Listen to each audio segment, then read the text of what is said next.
अयान और सूरज हमेशा से काफी करीब थे। कम से कम कजिन होने के नाते तो थे ही। बचपन एक साथ बीता था उनका। वही फैमिली डिनर, छुट्टियों में साथ घूमना और वो सारी यादें जो अब किसी पुरानी वाटर कलर पेंटिंग की तरह धुंधली लगती हैं, लेकिन दिल के बहुत पास है। जैसे जैसे बड़े हुए ना, वो कनेक्शन जो कभी नेचुरल था अब धीरे धीरे एक अजीब सी चुप्पी में बदल गया था। ना कोई लड़ाई थी, ना दूरी की वजह थी। बस ऐसा लगने लगा जैसे अब बस साथ तो है, लेकिन उस पहले जैसे नहीं। सूरज हमेशा से फैमिली का स्टार, गोल्डन बॉय टाइप, वो लड़का जिसे देख के लोग खुद ब खुद उसकी तरफ खिंच जाते थे। उसकी हंसी, उसकी एनर्जी, सब कुछ कमाल का था। और अयान, वो थोड़ा शांत था, थोड़ा रिजर्व टाइप, जो दूर से चीजों को समझना पसंद करता था। भीड़ में नहीं, पर ध्यान में हमेशा रहता था। और यही चीज उसे अंदर से कभी कभी कमजोर बना देती थी। ऐसा लगता था जैसे सूरज की रोशनी के आगे उसकी खुद की पहचान थोड़ी फीकी सी है। धीरे धीरे दोनों की बातें कम हो गई। वो बचपन वाली बातें, वो खुलकर हंसना, सब बस हेलो हाय में सिमट गया था। फिर एक दिन समर वेकेशन में पूरा परिवार गांव के पास एक फार्म हाउस पर गया। पुराना सा घर था, लकड़ी की जमीनें, बड़ी बड़ी खिड़कियां और दूर दूर तक खुला आसमान। अयान बालकनी में बैठा स्केच बना रहा था। पेंसिल उसके हाथ में थी, लेकिन ख्याल कहीं और थे। उधर सूरज बाहर आया, हाथ में आइस थी, बाल थोड़े बिखरे हुए और चेहरा थका सा लेकिन सुकून भरा। अयान ने एक बार उसे देखा, फिर तुरंत स्केच पर लौट आया। शायद बात करने का मूड नहीं था, पर सूरज कब पीछे हटने वाला था। वो मुस्कुरा कर बोला, क्या बना रहा है? अयान ने कंधे उचका दिए, बोला, ऐसे ही, टाइम पास कर रहा था। दोनों चुप हो गए। एक अजीब सी खामोशी थी, जो असहज नहीं थी, लेकिन सुकून वाली भी नहीं। सूरज ने धीरे से कहा, आजकल तो चुप चुप रहता है, कुछ बात है क्या? अयान ने जवाब तो दिया, नहीं कुछ खास नहीं, लेकिन अंदर से उसके शब्द भी उसे खुद झूठ लग रहे थे। सूरज ने और कुछ नहीं पूछा, बस चुपचाप बैठा रहा। सूरज अब ढल रहा था, आसमान में नारंगी और नीले रंग घुल रहे थे। अयान ने एक बार फिर सूरज की तरफ देखा। उसकी आंखों में एक अजीब सी शांति थी, पर साथ ही जैसे कुछ छुपा हुआ था। उस पल अयान का दिल एक सेकंड को रुक सा गया। वो समझ नहीं पाया ये क्या था, लेकिन इतना जरूर समझ गया था कि कुछ तो बदल रहा है। रात को फैमिली के साथ उन्होंने गेम खेले, डिनर किया और वही हंसी मजाक वाली बातें हुई। लेकिन अयान बार बार सूरज को देखता रहा। हर बार उसकी आंखें जैसे कुछ कह रही थी। वो सूरज को ज्यादा देख रहा था। और हां, ये उसने जानबूझकर नहीं किया। कम से कम उसने खुद को यही समझाया। लेकिन सच्चाई ये थी कि उसकी नजरें हर वक्त सूरज को ढूंढती रहती थी। हर कमरे में, हर पल। अब वो चीजें दिखने लगी थी जो पहले नहीं दिखती थी। जैसे सूरज की हंसी, जो किसी भी बोरिंग बातचीत को भी रोशन कर देती थी। या फिर वो स्टाइल जिसमें वो अपनी कुर्सी पर पीछे को झुक जाता था, एक हाथ टेबल पर आराम से टिका होता, जैसे उसके अंदर कोई एफर्टलेस कॉन्फिडेंस हो। और ये सब देखकर अयान पागल हुआ जा रहा था। सूरज के अंदर कुछ ऐसा था जो सबको उसकी तरफ खींचता था। और यही बात अयान को खुद से चिढ़ दिला रही थी।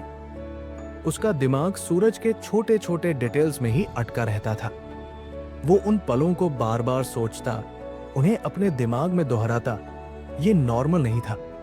उसने खुद को समझाया कि ये सब हटाओ, फोकस करो, लेकिन कुछ फर्क नहीं पड़ा। अयान एक बेतरतीब से बान में बैठा था। घास के गड्ढे पर उसकी स्केचबुक उसकी गोद में खुली थी। वो बिना सोचे समझे लाइनें खींच रहा था, कुछ भी नहीं, बस हाथों की बेचैनी निकालने के लिए। तभी पीछे से आवाज आई, मैं जानता था, मैं तुझे यहां ढूंढ लूंगा। सूरज की आवाज बान के गेट से आई। अयान चौंका। उसकी पेंसिल हाथ से छूटते छूटते बची। उसने पलट कर देखा। सूरज दरवाजे पर खड़ा था। लाइट उसके पीछे से आ रही थी। उसका पूरा चेहरा जैसे गोल्डन फ्रेम में बंद हो। चेहरे पर हल्की मुस्कुराहट, पर आंखों में कुछ और ही था। कुछ गहराई, कुछ सॉफ्ट जो अयान पहचान नहीं पाया। तू कभी दस्तक देता भी है क्या? अयान ने थोड़ा चिढ़ के कहा। सूरज हंसा। मुझे नहीं लगा बार में दरवाजे पे नॉक करना पड़ता है। और फिर मैं फैमिली हूं यार, मुझे फ्री एंट्री मिलती है। वो अंदर चला आया। अयान ने आंखें घुमाई, लेकिन नजर नीचे रखी। सूरज उसके पास ही खड़ा रहा, इतना पास कि अयान को उसकी गर्माहट महसूस हो रही थी। तू कभी किसी को अपने स्केच क्यों नहीं दिखाता? सूरज ने पूछा। शायद तू बेच भी सकता है। बस एक शौक है। अयान ने कंधे उचकाए। सूरज थोड़ा झुका और बड़ी शांत पर गहरी नजर से उसे देखा। वो नजरों का वेट अयान को अंदर से हिला गया। तू खुद को वो क्रेडिट नहीं देता जो तुझे मिलना चाहिए। सूरज की आवाज अब बेहद नर्म थी। अयान ने पहली बार उसकी आंखों में झांका। बाहर की दुनिया जैसे रुक गई हो। सूरज की आंखें धूप में सुनहरी लग रही थी, वैसी पहले कभी नहीं दिखी थी। उनके बीच की हवा में कुछ भारी सा था, कुछ ऐसा जो किसी ने कहा नहीं था पर महसूस हो रहा था। अयान का दिल जोरों से धड़कने लगा। उसने अपनी आवाज में हिम्मत जोड़कर पूछा, वैसे तू यहां कर क्या रहा है? जैसे ही उसने पूछा, जैसे कोई तिलिस्म टूट गया। कुछ सेकंड्स तक खामोशी रही। फिर सूरज ने हल्का सा सिर हिलाया। ज्यादा टाइम मत लेना, उसने कहा और निकल गया। अयान ने लंबी सांस ली। उसे पता ही नहीं चला था कि वो कब से सांस रोके बैठा था। हाथ थोड़ा कांप रहे थे। उसने स्केचबुक को अपने सीने से कस लिया। जो कुछ भी हो रहा था, अब उसे इग्नोर करना नामुमकिन लग रहा था। उस शाम का फैमिली डिनर जोरदार और हंसी ठिठोली से भरा था। बड़ी फैमिली, एक टेबल, ढेर सारा शोर। प्लेटें एक दूसरे के ऊपर जा रही थी, बातें एक दूसरे को काट रही थी और हंसी पूरे कमरे में गूंज रही थी। सूरज हमेशा की तरह बीच में था। दिन की कोई बेवकूफ सी घटना सुना रहा था और सब हंसते हंसते लोटपोट हो रहे थे। अयान टेबल के दूर कोने में बैठा था, खोया हुआ। तभी किसी की आवाज ने उसे खींचा। हाँ, उसने झटका खाकर कहा, एक जबरदस्ती की मुस्कान चिपकाते हुए। बस थका हुआ हूं। सूरज की नजर थोड़ी देर तक उस पर अटकी रही, बहुत थोड़ी सी सिकुड़ गई। फिर वो वापस अपनी कहानी पर लौट गया। लेकिन अयान के गाल उस नजर की गर्मी से जलने लगे। उसने नजरें झुका ली। काश वो उस रात बाद में कहीं गुम हो जाता। घर अब शांत होने लगा था। हर कोई अपने अपने कमरों में लौट चुका था। लेकिन अयान की नींद जैसे कहीं खो गई थी। वो चुपचाप बाहर पोर्च पर आ गया, जहां रात की ठंडी हवा उसके सीने में जमी घुटन को थोड़ा सुकून दे रही थी। आसमान एक काले कैनवास जैसा लग रहा था, जिसमें तारे ऐसे बिखरे थे जैसे कोई धूल चमक रही हो। अयान रेलिंग पर झुका रहा, अपने अंदर उठते विचारों के तूफान को शांत करने की कोशिश करता रहा। तभी उसके पीछे स्क्रीन डोर की हल्की सी आवाज आई, पर उसे पीछे देखने की जरूरत नहीं पड़ी। उसे पता था वो सूरज है। सो नहीं सका। सूरज की आवाज नरम थी, उसमें एक हल्की सी हिचक थी। दूर कहीं झिंगुरों की चहचहाट और पत्तों की सरसराहट मिलकर इस सन्नाटे को गहराई दे रहे थे। तुम मुझसे बचते रहे हो, सूरज ने आखिरकार कहा। उसकी आवाज धीमी थी, लेकिन उसमें एक ठहराव था। अयान का पेट कस गया। मैं नहीं, उसने झूठ बोला, इतनी धीमी आवाज में कि जैसे खुद से भी छुपाना चाहता हो। सूरज अब एक कदम और करीब आया। उसका चेहरा रोशनी में पूरी तरह नजर नहीं आ रहा था, लेकिन उसकी आंखों में शिकवा और समझ दोनों थे। तुम बहुत बड़े झूठे हो, जानते हो? उसकी आवाज में थोड़ी सी मुस्कान थी, लेकिन वो मुस्कान चुभ रही थी। अयान ने अपनी मुट्ठियां भींच ली, नाखून हथेलियों में गड़ने लगे। मैं तुमसे बच नहीं रहा हूं, उसने इस बार थोड़ी तेजी से कहा, लेकिन वो जानता था कि उसके शब्दों के पीछे कोई वजन नहीं था। तो फिर क्या है? सूरज की आवाज एकदम मुलायम हो गई, जैसे किसी टूटती चीज को थामने की कोशिश कर रहा हो।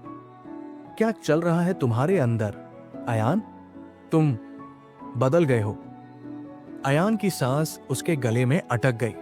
वो चाहता था कि सूरज अब चुप हो जाए, बस पीछे हट जाए, लेकिन शब्दों ने उसका साथ नहीं दिया। वो दूर अंधेरे में ताकता रहा। उसकी धड़कन जैसे अब कानों में गूंज रही थी। मैं ठीक हूं, उसने कहा, लेकिन ये कहना भी जैसे सैंडपेपर निगलने जैसा लग रहा था। सूरज अब भी उसे वैसे ही देख रहा था, एक ऐसी नजर से जो उसकी हर उस दीवार को चीर रही थी जो उसने अपने जज्बातों को छुपाने के लिए बना रखी थी। अयान की आंखों में कुछ तैरने लगा, लेकिन उसने जल्दी से अपना मुंह मोड़ा और रेलिंग से हटते हुए कहा, मैं थक गया हूं, मुझे बिस्तर पर जाना चाहिए। सूरज की नजर अब भी उस पर टिकी रही, जैसे वो कुछ और कहना चाहता हो, लेकिन बस इतना बोला, अयान। उसकी आवाज में अब सिर्फ चिंता थी। अयान दरवाजे के हैंडल तक पहुंच चुका था, हाथ हवा में ही ठहर गया। जो भी हो, तुम्हें इससे अकेले नहीं निपटना है। अयान ने कुछ नहीं कहा, कर ही नहीं पाया। उसके अंदर कुछ टूटने जैसा हो रहा था, लेकिन बाहर से वो बस दरवाजा खोलकर अंदर चला गया। उसे नहीं पता था कि किसी को अंदर कैसे आने दिया जाए, जब वो खुद से भी नहीं जानता कि वो क्या महसूस कर रहा है। अगली सुबह बिल्कुल आम सी लगी। घर की जानिब अचानी रफ्तार में ढली हुई। रसोई में कॉफी की खुशबू और पैनकेक की मिठास हवा में तैर रही थी। डाइनिंग टेबल पर हंसी की आवाजें गूंज रही थी। सूरज अपनी कोई हल्की फुल्की कहानी सुना रहा था। अयान वही था, चुपचाप, बस कभी कभी हल्की मुस्कान दे रहा था, पर उसकी नजरें थाली से हिल नहीं रही थी। अब सूरज के साथ हर बातचीत एक अजीब सी गहराई ले आई थी, जैसे हवा में कोई दबाव हो, कोई अनकहा बोझ। वो खुद से चिढ़ रहा था कि कैसे उसका दिमाग सूरज की छोटी छोटी हरकतों पर अटक जाता था। जब उनका हाथ प्लेट उठाते वक्त टकरा जाता, या सूरज की हंसी एक अजीब सी रुकावट बनकर उसके दिल में अटक जाती। दोपहर होते होते सब कुछ और भी भारी लगने लगा। परिवार जंगल की सैर पर निकला। रास्ता धीरे धीरे संकरा होता गया और ऊंचे ऊंचे पेड़ों ने सूरज की रोशनी को जगह जगह से जमीन तक आने दिया। जब सब लोग एक छोटे से समाशोधन में रुकने लगे, अयान सबसे थोड़ा दूर हो गया। उस सन्नाटे में एक अजीब सा सुकून था। वो सोच ही रहा था कि वो अब अकेला है, जब उसने पीछे से आती हल्की सी कदमों की आहट सुनी। सूरज एक पेड़ से टेक लगाकर खड़ा था। उसकी बाहें सीने पर क्रॉस की हुई थी और नजरें अयान पर जमी थी। तू आज पूरा दिन चुप क्यों है? उसने सहजता से पूछा, लेकिन आवाज में हल्की चिंता छुपी थी। अयान ने एक आह को दबाते हुए अपने कंधे की तरफ देखा और रास्ते में पड़े एक छोटे पत्थर को लात मारते हुए बुदबुदाया, मैं हमेशा चुप रहता हूं। सूरज ने सिर हल्के से हिलाया, हाँ, लेकिन आज कुछ अलग है। उसकी आंखों में वो बात थी जो उसने पिछली रात कही थी, वो भी तब जब शब्द ढूंढना मुश्किल हो रहा था। सूरज कुछ पल के लिए चुप रहा, फिर सीधे और नर्म लहजे में बोला, क्योंकि मैं तेरा चचेरा भाई हूं और मुझे तेरी परवाह है। सूरज की सच्चाई भरी आवाज अयान को ऐसे चीर गई जैसे किसी ने दिल के आर पार चाकू घुसेड़ दिया हो। अयान ने नजरें जमीन पर गड़ा दी। वो भावनाएं जिनका उसे खुद भी ठीक से अंदाजा नहीं था, अंदर ही अंदर उमड़ने लगी। कुछ नहीं है, बस जाने दो, उसने धीमी आवाज में कहा। सूरज ने उसकी आंखों में देखा और एक गहरी सांस छोड़ी। ठीक है, अभी के लिए। लेकिन उस क्षण की हवा भारी हो गई थी, तनाव से भरी, चुपचाप गूंजती हुई। अयान सूरज की नजदीकी महसूस कर सकता था। उसके शरीर की गर्मी, उसकी सांसों की मौजूदगी, सब कुछ बहुत पास था। इतना पास कि अयान का गला सूखने लगा। जो भी हो, सूरज ने धीरे से कहा, और अपना हाथ कुछ पल के लिए उसके कंधे पर रखा। तुझे ये सब कुछ अकेले नहीं झेलना चाहिए। अयान कुछ भी बोल न सका, बस गर्दन झुकाकर सख्ती से सिर हिला दिया। तभी समाशोधन की तरफ से किसी ने पुकारा और वो पल टूट गया। सूरज ने एक फीकी सी मुस्कान के साथ कहा, लगता है वापस चलना चाहिए। अयान ने सिर हिलाया और उसके पीछे चल पड़ा, पर उसका दिल अभी भी जोर से धड़क रहा था। उसके दिमाग में हजारों उलझे हुए ख्याल गूंज रहे थे, लेकिन एक बात अब साफ थी, जो कुछ भी सूरज और उसके बीच चल रहा था वो अब आसानी से खत्म होने वाला नहीं था। सूरज जितना करीब आता गया, अयान के लिए यह दिखाना उतना ही मुश्किल होता गया कि वो भी कुछ महसूस नहीं कर रहा। उस रात लकड़ी के फर्श पर अयान अपने बिस्तर के किनारे बैठा था। गोद में स्केचबुक खुली थी, लेकिन एकदम खाली। उसकी पेंसिल हाथ में थी, लेकिन वो भी निय प्रभाव। तभी दरवाजा खुला और अयान का दिल जैसे बैठ गया। उसे देखने की जरूरत नहीं थी, वो जानता था कि ये सूरज ही है। तू जल्दी सो गया आज। सूरज की आवाज नरम थी, लेकिन उसमें हल्की जिज्ञासा थी। अयान ने बिना देखे कंधे उचकाए, बस थक गया था। सूरज चुपचाप कमरे में आया और अपने बिस्तर पर लेट गया। गद्दा उसके वजन से धीमे से कराहा।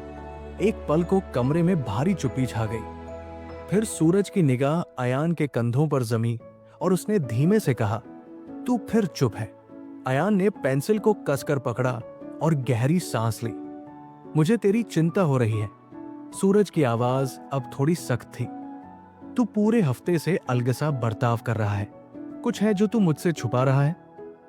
अयान ने अचानक सिर घुमाया और सूरज की आंखों में देखा। उसके चचेरे भाई की आंखों में जो सच्चाई थी वो उसकी छाती चीरने लगी। अयान चाहता था कि वो सूरज को दूर धकेल दे, उसे चिल्लाकर कहे कि अकेला छोड़ दे, लेकिन शब्द नहीं निकले।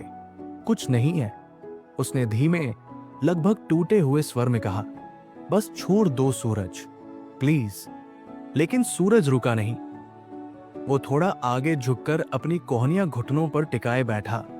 मैं नहीं छोड़ सकता अयान, उसने दृढ़ता से कहा। नहीं, जब तू मुझे यूं दूर कर रहा है। सूरज की जिद भारी थी और अयान को अपने भीतर कुछ टूटता हुआ सा महसूस हुआ, लेकिन आंसू फिर भी नहीं आए। वो सूरज से कहना चाहता था कि वो सब कुछ बाहर निकाल दे, लेकिन जो हो सकता था उस डर ने उसे रोक रखा था। तुम समझ नहीं पाओगे, अयान ने फुसफुसाया। उसकी आवाज कांप रही थी। सूरज झुककर और भी पास आया। उसका चेहरा और भी नरम हो गया। मुझे आजमाओ, उसने धीरे से कहा। जो भी हो अयान, मैं कहीं नहीं जा रहा, मैं यहां हूं। अयान की सांस अटक गई और उसे लगा जैसे उसके नीचे की जमीन खिसक रही हो। सूरज की आंखों में जो नजरिया था, स्थिर, अडिग और एक ऐसी भावना से भरा हुआ जिसे अयान कोई नाम नहीं दे सकता था। उसने अयान के दिल में दर्द भर दिया। वो नहीं जानता था कि अपने अंदर उमड़ती भावनाओं का सामना कैसे करे। उसकी उलझन और डर अब असहनीय हो चुके थे। मैं नहीं कर सकता, अयान ने टूटती आवाज में कहा। मैं देख नहीं सकता, मैं बस नहीं कर सकता। सूरज ने धीरे से उसका हाथ थामा। एक कोमल और झिझकता हुआ स्पर्श जिसने अयान के पूरे शरीर में एक झटका सा भेज दिया। उसका दिल जोर से धड़कने लगा। उसने रेलिंग को कसकर पकड़ लिया। उसकी उंगलियां सफेद हो गई, मानो वो अपनी सांस को संभालने की कोशिश कर रहा हो।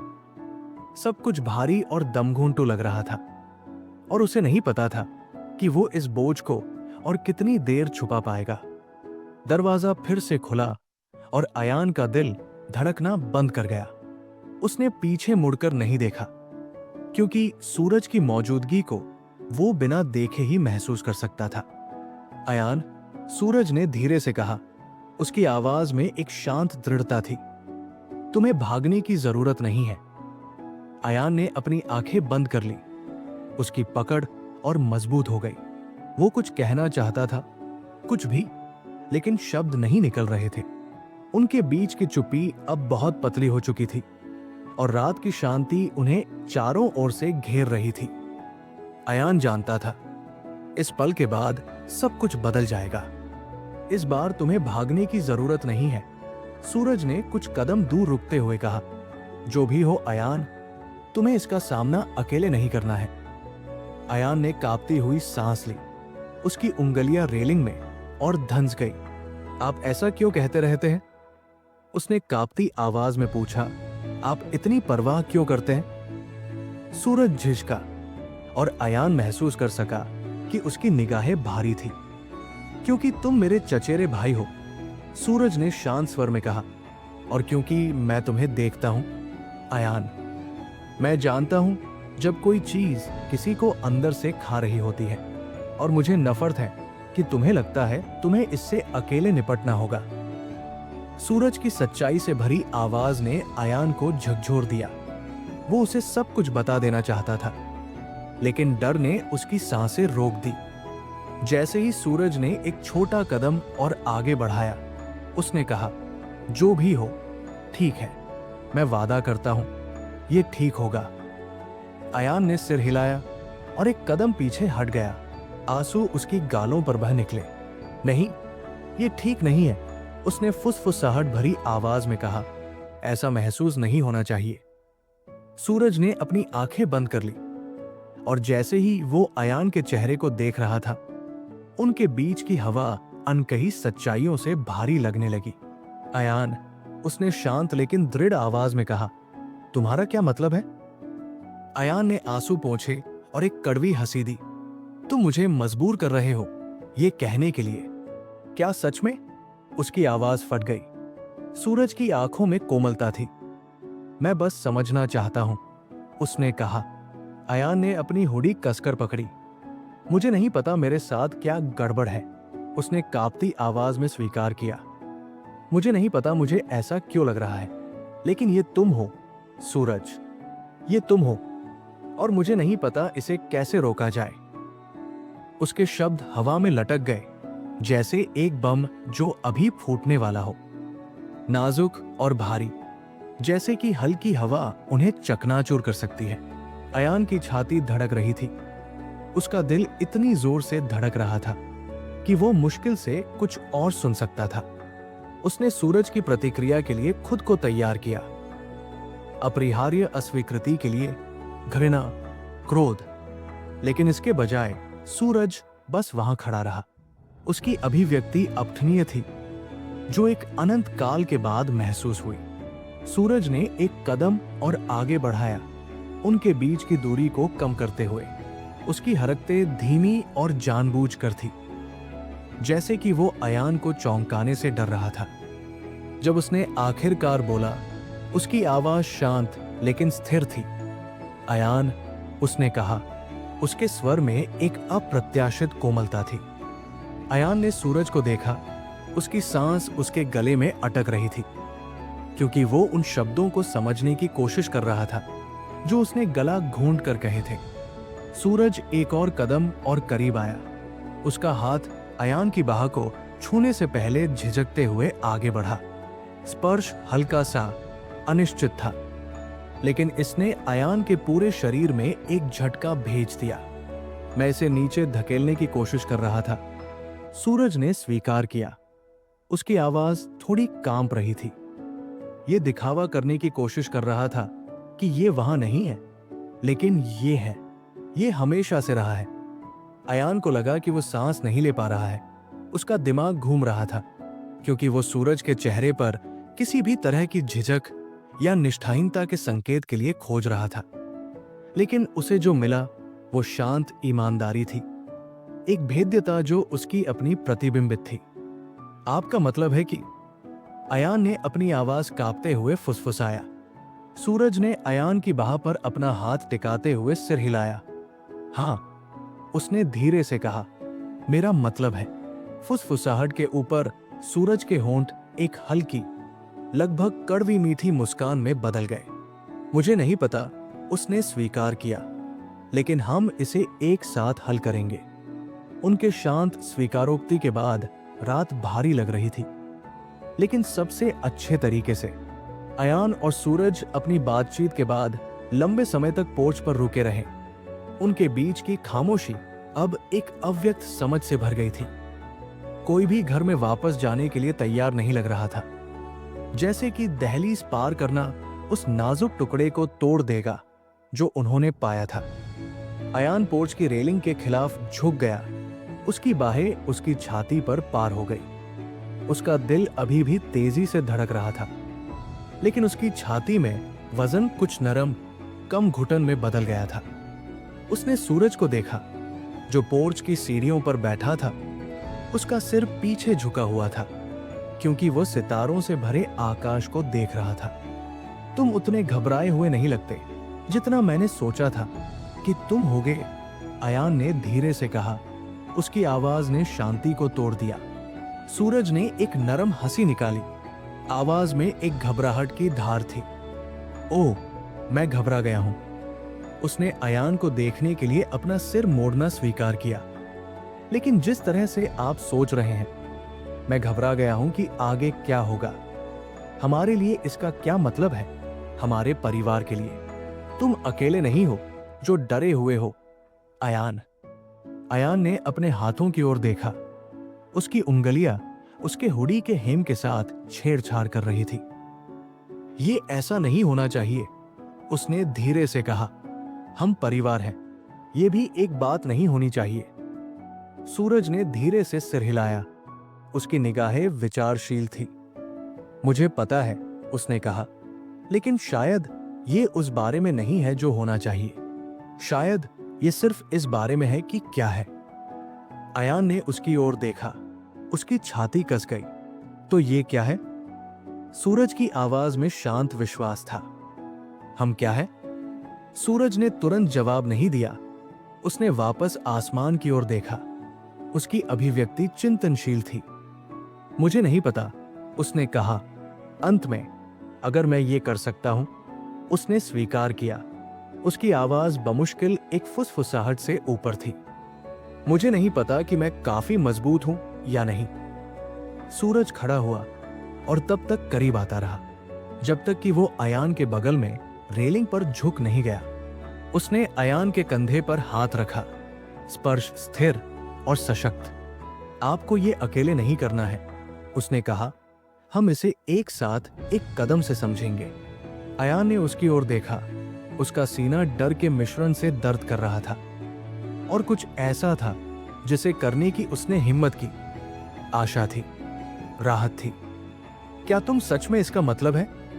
उसने पूछा, उसकी छोटी सी आवाज कांपते हुए। सूरज ने उसकी नजर से मुलाकात की। उसकी आंखें एक शांत दृढ़ संकल्प से भरी हुई थी।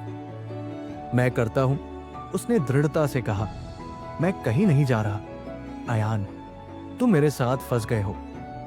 अयान के मुंह के कोनों पर एक हल्की मुस्कान खिंच गई और दिनों में पहली बार उसे लगा कि वो फिर से सांस ले सकता है।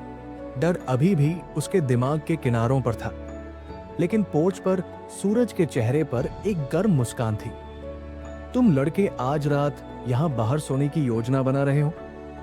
उसने हल्के से चिढ़ाते हुए कहा। देर हो रही है। अयान और सूरज ने एक दूसरे को देखा और अयान ने अपने गालों की गर्मी महसूस की, क्योंकि वो जल्दी से रेलिंग से दूर चला गया। बस बात कर रहा था, उसने कहा। उसकी आवाज उसके सीने में घबराहट के बावजूद स्थिर थी। ठीक है, ज्यादा देर तक मत जागना, उसने एक जानकार मुस्कान के साथ कहा। एक बार जब वो चली गई तो अंदर जाने से पहले सूरज ने धीरे से अपना सिर हिलाते हुए कहा, करीब से कॉल, उसने कहा। उसकी आवाज धीमी और मनोरंजक थी। अयान एक कमजोर हंसी का प्रबंधन करता है, लेकिन उसका दिमाग पहले से ही फिर से दौड़ रहा था। उसने सूरज को देखा और उसका पेट इस एहसास के साथ मरोड़ रहा था कि उन्हें अभी भी कितना पता लगाना था। लेकिन जब सूरज ने उसकी नजर से मुलाकात की तो उसकी अभिव्यक्ति शांत और स्थिर थी। चलो थोड़ी नींद लेते हैं, सूरज ने कहा, उसका हाथ अयान की बाह को हल्के से छूते हुए। अगली सुबह फार्म हाउस भोर की सुनहरी चमक में नहाया हुआ था। साझा बेडरूम के पतले पर्दों से छनकर आती सूरज की पहली किरणें। अयान बाहर पक्षियों के चहचहाने की हल्की आवाज से जागा। उसके सीने में भार कई दिनों की तुलना में थोड़ा हल्का महसूस हो रहा था। सूरज का सामना करने के विचार ने उसे भय से नहीं भरा था। सूरज पहले से ही जागा हुआ था, अपने बिस्तर के किनारे पर बैठा हुआ और अपने फोन को आलस्य से स्क्रॉल कर रहा था। तभी अयान हिल उठा। सूरज ने एक छोटी सी सहज मुस्कान पर नजर डाली। उसके मुंह के कोनों पर खिंचाव आ गया। तुमने सोचा था कि तुम अकेले रहोगे? उसका स्वर गर्म लेकिन सहज था। अयान अपनी आंखें रगड़ते हुए उठ बैठा और कोई जवाब नहीं दिया। उनके बीच की खामोशी पहले जैसी नहीं थी। ये तनाव या अनकहे शब्दों से भारी नहीं थी। ये शांत थी, लगभग आरामदायक। ठीक है, सूरज ने चुप्पी तोड़ते हुए पूछा। अयान ने अपने चचेरे भाई की नजर से मिलते हुए एक पल के लिए सिर हिलाया। हाँ, उसने संकेत दिया। मेरे पास सभी उत्तर नहीं है। सूरज ने कहा, मुझे नहीं लगता कि हम दोनों में से किसी के पास भी है, लेकिन मुझे एक बात पक्की पता है। जो भी हो, ये ऐसा कुछ नहीं है जिसे हमें एक ही बार में पता लगाना है। हमें इसे अभी हल करने की आवश्यकता नहीं है। अयान ने धीरे से सांस छोड़ी। उसकी छाती का भार थोड़ा और कम हो रहा था। तो हम क्या करें? उसने पूछा। उसकी आवाज शांत थी। सूरज ने एक फीकी मुस्कान उचका दी, अपना चेहरा पार करते हुए। हम इसे एक दिन में एक बार लेते हैं, उसने कहा। हम खुद के और एक दूसरे के प्रति ईमानदार होने पर ध्यान केंद्रित करते हैं, और हमें याद है कि चाहे कुछ भी हो जाए, हम एक दूसरे का साथ देंगे। अयान ने सूरज के चेहरे का अध्ययन किया। उसके भाव में ईमानदारी उसे एक ऐसे तरीके से स्थापित कर रही थी जिसकी उसने उम्मीद नहीं की थी। तुम डरे हुए नहीं हो? उसने पूछा। हालांकि सूरज के शांत व्यवहार में उत्तर पहले से ही स्पष्ट था। सूरज ने धीरे से ठहाका लगाया। मुस्कुराओ, सूरज को धन्यवाद दो, उसने कहा। उसकी आवाज शांत कृतज्ञता से भरी हुई थी। सूरज ने अयान के कंधे को मजबूती से लेकिन धीरे से दबाया। हम इसका पता लगा लेंगे, उसने बस इतना कहा। उस शाम जब परिवार पिछवाड़े में आग के गड्ढे के चारों ओर इकट्ठा हुआ, अयान ने खुद को दिनों की तुलना में अधिक उपस्थित महसूस किया। उनके रिश्तेदारों की हंसी और बकबक हवा में भर गई, और एक पल के लिए अयान को ऐसा महसूस नहीं हुआ कि वो बाहर से देख रहा है। सूरज उसके बगल में बैठा था, कभी कभी उनके कंधे छूते हुए जब वे नाश्ता पास करते थे और चुपचाप आदान प्रदान करते थे। मुस्कुराहट, आग की चिंगारी उनके चेहरों पर गर्म टिमटिमाती रोशनी डालती थी। अयान ने अपने सिर को पीछे झुकाया और अपने बगल में सितारों के अंतहीन विस्तार को देखा। सूरज ने भी ऐसा ही किया। वहां साझा मौन था, बंधन का एक शांत प्रमाण। ये अयोग्य था, लेकिन सच्चाई यह थी कि खुद को समझने में समय, धैर्य और साहस लगता है। ये कहानी एक अनुस्मारक है कि रिश्ते चाहे पारिवारिक हो या रोमांटिक, ईमानदारी, विश्वास और आपसी देखभाल में निहित है। एक साथ डर का सामना करने से सबसे जटिल भावनाएं भी विकास और समझ के अवसरों में बदल सकती है। अपने शुद्धतम रूप में प्यार, लेबल और अपेक्षाओं से परे होता है। ये कनेक्शन, भेद्यता और छोटे कदम आगे बढ़ाने की इच्छा के बारे में है, भले ही रास्ता अनिश्चित लगे। तो अगर इस कहानी ने आपके दिल को जरा सा भी छुआ हो, अगर आपके सीने में भी उस इश्क की कसक महसूस हुई हो, तो नीचे वो लाइक बटन दबा देना और सब्सक्राइब करके घंटी को जरूर बजा देना, ताकि अगली बार जब दिल से निकली कोई और कहानी आए तो आप सबसे पहले सुनो।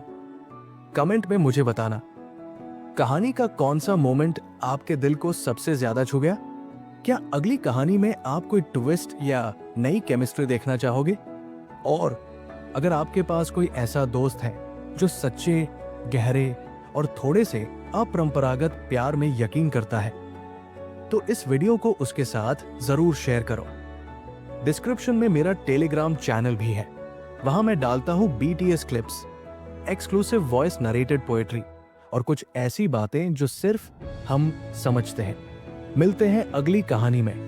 तब तक उस एहसास को जिंदा रखो जिसे दुनिया समझे या ना समझे, लेकिन दिल जानता है कि प्यार चाहे जैसा भी हो, जब सच्चा हो तो लड़ने लायक होता है।